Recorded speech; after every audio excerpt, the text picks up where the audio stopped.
ее красоту, за большие глаза, за золотую косу. А ей нужен танкист в шлеме и в галифе. А ей нужен танкист, касая за плечи.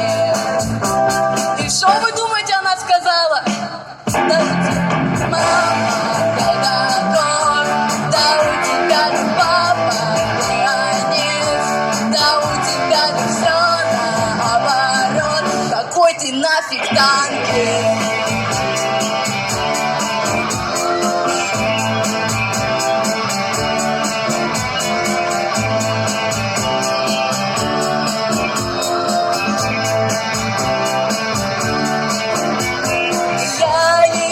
Полюбил за ее красоту,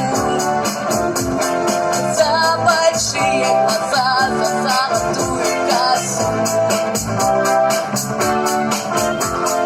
Я 3 ночи не спал, кругом шла голова.